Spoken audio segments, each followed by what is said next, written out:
हरि की पूजा दुलंब है संतो,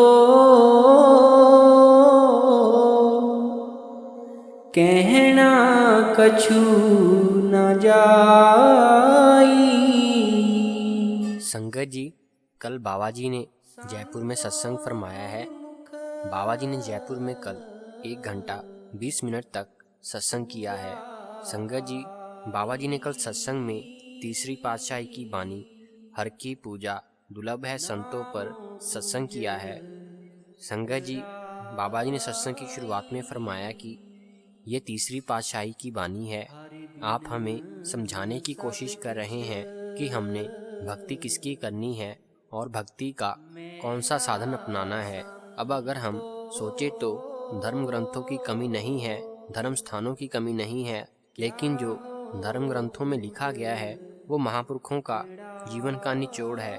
उनमें जो लिखा गया है हम उस पर अमल तो करते नहीं, बस पढ़ने पढ़ाने पर जोर देते रहते हैं। अब अगर कोई बीमार आदमी दवाई का लेबल पढ़ता रहे तो क्या सिर्फ पढ़ने से उसकी बीमारी दूर हो जाएगी? बीमारी तो तब दूर होगी जब वो उस दवाई को खाएगा। इसी तरह परमार्थ में सिर्फ पढ़ने पढ़ाने से बात नहीं बनने वाली।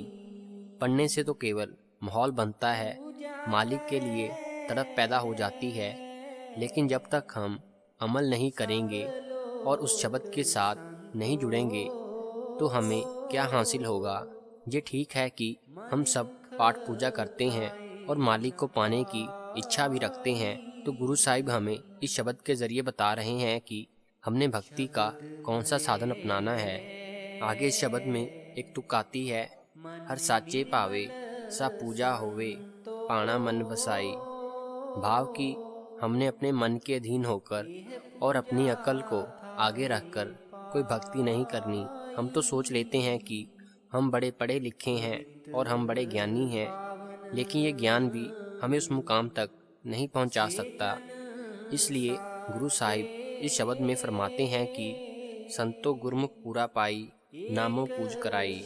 हमने पूर्ण गुरु की बताई हुई युक्ति को अपनाना है और उनके हुक्म में रहना है। एक पूर्ण गुरु ही हमें इस 84 के जेल खाने से आज़ाद करा सकता है। दुनिया में और कोई ऐसी ताकत नहीं है जो हमें मुक्ति दिला सके। जब हम पूर्ण गुरु की बताई हुई युक्ति के अनुसार भजन बंदगी करेंगे तब जाकर मालिक के दरबार में हमारी पूजा सफल होगी।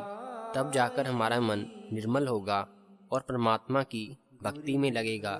इसलिए गुरु साहिब फरमाते हैं, शब्द मरे मन निर्मल संतो ए पूजा थाई पाई। भाव की उस नाम और शब्द की कमाई के बगैर और कोई साधन नहीं है जो हमें उस मालिक तक पहुंचा सके। हम तो पता नहीं उस मालिक को पाने के लिए क्या क्या कर रहे हैं, अपने शरीर को पता नहीं कितना कष्ट दे रहे हैं। ये सब चीज़ें भी हमें उस मालिक तक नहीं पहुंचा सकती। हमको ये बाहरमुखी साधन बड़े आसान लगते हैं और भजन सिमरन हमें मुश्किल लगता है। हम तो अपने मन के इतने अधीन हुए पड़े हैं कि हमें जो सही लगता है हम वो भी नहीं कर पाते। संगत जी, अगर आपको ये वीडियो अच्छी लगी हो तो चैनल को सब्सक्राइब जरूर करें। मिलते हैं आपको एक और नई वीडियो के साथ। कराए